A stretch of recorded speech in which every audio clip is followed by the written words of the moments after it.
Hi, my name is Zandi from Ethos Urban. Ethos Urban have been engaged by Council to prepare the revised draft Brookvale Structure Plan. This presentation explains the detail behind the structure plan and describes what to expect in each character sub-precinct. Feel free to pause or replay this video at any time to read and understand the content. The draft plan divides Brookvale into 5 areas called character sub-precincts. These character sub-precincts identify the desired future character and are supported by a set of actions. Now, let us introduce you to these character sub-precincts. The first character sub-precinct is called the Core, which is currently where the Warringah Mall car park, Bunnings and the medical centre are. The Core will be the primary activity hub and civic heart of Brookvale, next door to the Beeline and located at the corner of Cross Street and Pittwater Road. This area could accommodate a new town square with a community facility and an iconic mixed-use building containing active ground floor uses, commercial office space, apartments and a community facility. A standalone commercial building could also be integrated to provide a focal point to the corner of Cross Street and Pittwater Road. The Core will be the new heart of Brookvale and be an iconic, publicly accessible space that provides green space and activation. A MU1 mixed-use zone and an E2 commercial centre zone is proposed for this precinct and between 4 to 12-storey building heights. The second character sub-precinct is Roger Street, which currently contains a range of urban services and light industrial uses, such as mechanical parts, car servicing and showrooms. Roger Street will allow opportunities to retain existing light industrial uses with a renewed type of mixed-use development that supports a broader range of working spaces, including creative enterprises, artisanal food and drink, and small-scale retail that will co-locate with the apartments above. Roger Street will promote residential amenity with emphasis on improving the streetscape and through-site links. There will also be an opportunity to deliver a cycleway.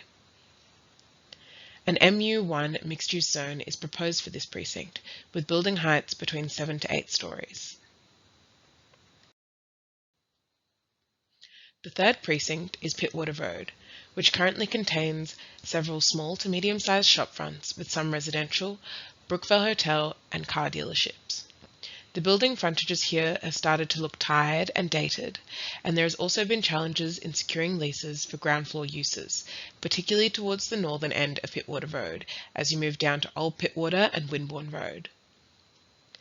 This plan proposes to revitalise Pittwater Road as a mixed-use corridor, offering ground-level uses for showrooms, offices and creative and maker spaces, which will benefit from the high visibility of Pittwater Road. The current height limit is limited to 3 to 4 storeys, and we're looking to increase this to 7 to 8 to allow residential above, which will encourage redevelopment and revitalisation. The plan also proposes to accommodate footpath widening along Pittwater Road when buildings are redeveloped by allowing deeper front setbacks. We will also look to increase street tree planting and introduce a shared cycleway.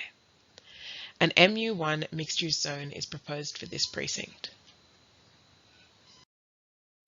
Adjacent to Pittwater Road character sub-precinct is Wimborne Road car park, which will remain a council car park. However, we've suggested that there could be opportunities to use this space after hours for special events or markets.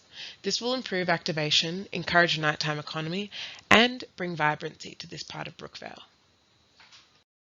Lastly, we've got the industrial precincts, which are split between Pittwater Road and are identified as Industrial East and Industrial West. Our priority will be to retain and promote the existing industrial activities that are unable to locate in other zones. Both precincts are proposed to be zoned E4 General Industrial. Updated planning policy documents highlight the scarcity and importance of our employment lands. The revised plan has been designed to improve greater flexibility for existing businesses to grow and transition to modern industrial floor space. So, we're proposing to increase building heights from 2 to 4 storeys here. This will allow industries to better reflect current technologies which require large bay warehouses such as robotics, automation, new and more powerful sprinkler systems, solar, plant and equipment. There are slight differences in the character between the Industrial East and Industrial West, so I'll run you through them now. The Industrial East character sub-precinct is the industrial land located east of Pittwater Road. This character sub-precinct will continue to support a range of industrial urban services. It will remain a collaborative and integrated community with automotive specialists, industrial food and beverage producers, and craftspeople such as stonemasons, furniture makers, and ceramicists. The draft plan highlights the need to improve connections in and around this precinct to support emerging industrial businesses. The Industrial West character sub-precinct is the industrial land located west of Pittwater Road.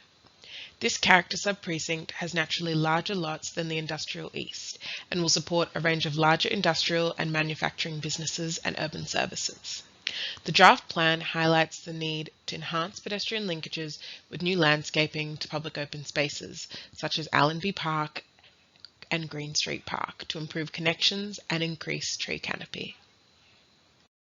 In terms of the land on Dale Street, we're aware that the eastern side of Dale Street adjoins the Roger Street character sub-precinct at the rear boundary. This will mean that there is potential for residential land uses on Roger Street to be located next to heavy industrial uses. To manage this potential land use conflict, we're proposing the eastern side of Dale Street is SP4 Enterprise. This will allow for less intrusive employment uses, such as small-scale office space, and complies with the previous feedback from the former Greater Sydney Commission, who did not support the rezoning of industrial land to allow residential.